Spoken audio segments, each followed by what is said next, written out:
Sequence number 40. Interior. Mr. Smithburger's condo unit. Day. Kakatok si Mila sa pinto ng condo unit ni Mr. Smithburger. Lalabas ang isang matandang Caucasian. Iaabot ng Caucasian pedophile ang pera kapalit ng anak ni Mila. Tatanggapin ni Mila ang bayad at ibibigay ang anak. Pagmamatigas ang bata at iiyak dahil ayaw sumama sa pedophile. Hihilahin ng pedophile ang bata paloob ng condo unit. Lalakad palayo si Mila habang naririnig ang sigaw at iyak ng anak. Fade to black. Sino siya, inay? Sino siya? Bakit mo kayo iiwan sa kanya? Iyan ang mga katagang aking binitiwan nang huli kong makita si inay. Ilang taon na rin ang nakalipas simula nung iniwan ako ng wala akong inay sa kamay ng isang pedophilia. Anong klaseng magulang ang magagawang iwanan ng sariling anak sa kamay ng isang pedophilia? Kala mo kung sinong namatay nung ipinamigay ako? Mabilis pa sa 4:00 nung dinampot yung perang kapalit ko eh. Pang best actress ang acting. Kilala ko si inay.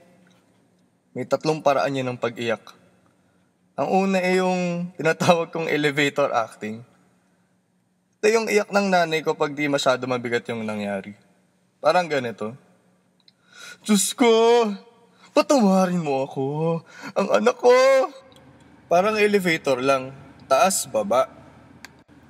Yung pangalawa naman, TV patrol acting. Ito naman yung iyak ng nanay ko na parang pinagsakluban ng langit at lupa. Yung tipong sabay na sunugan at nasalanta ng bagyo. Halimbawa, ganito. Diyos ko! Patawarin mo ako! Ang anak ko! At syempre, yung pangatlo, tinawag kong as is where is acting. Ito naman yung mga pagkakataong wala na talagang pag-asa sa buhay si inay. Yung iyak na ito, parang wala lang, pero mabigat. Ganito.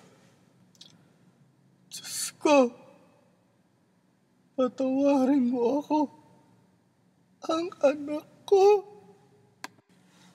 Una't huli kong nakita ang iyak na ito, noong araw pinamigay ako ni inay. Bakit nga ba ako nagawang ipamigay ni inay? Ganun na ba talaga kahigpit ang pangangailangan niya? Kaya't kaya niyang ipamigay kahit ang sarili niyang anak kapalit ng kakarampot na pera?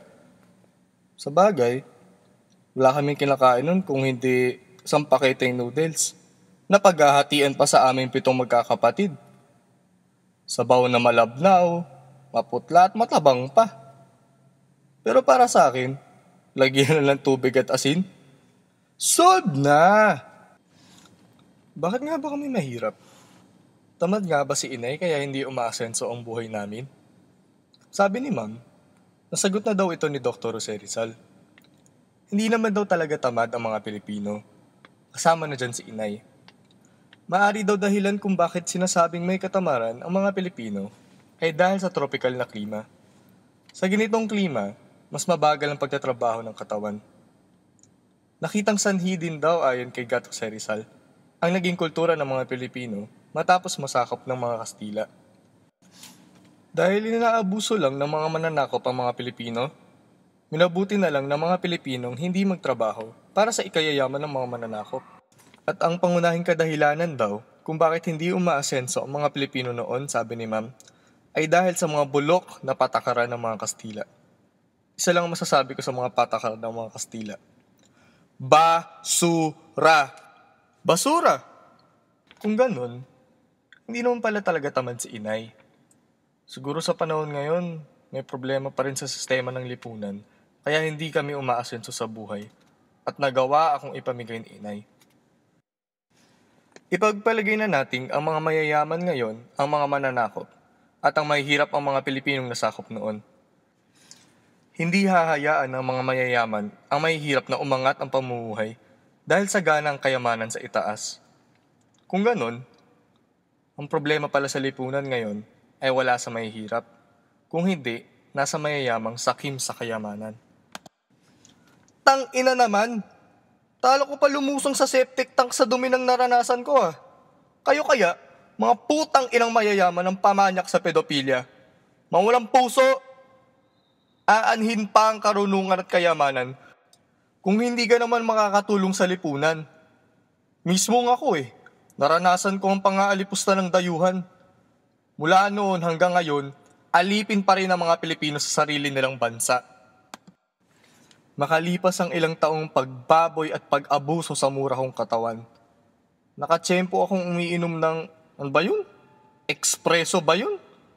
Leche. Wala akong pakialam kung anong tawag doon, basta kape. Natsyempohan kong umiinom ng espresso yung matanda. Sa kwarto niya kaya nakatakas ako. Natagpuan ako ng mga social worker at dinala ako sa shelter. Ang babait nga ng mga tumulong sa akin Pina-check up pa ako sa doktor. Lumabas ang resulta. May AIDS daw ako.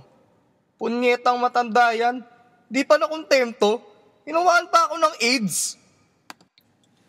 Sequence number 41. Exterior. Sa sementeryo. Day. Close-up sa lapida ng anak ni Mila na ibinenta sa pedopilya. Close-up kay Mila. Hindi maipinta ang mukha ni Mila. Iiyak si Mila sa paraang as is where is. Roll credits.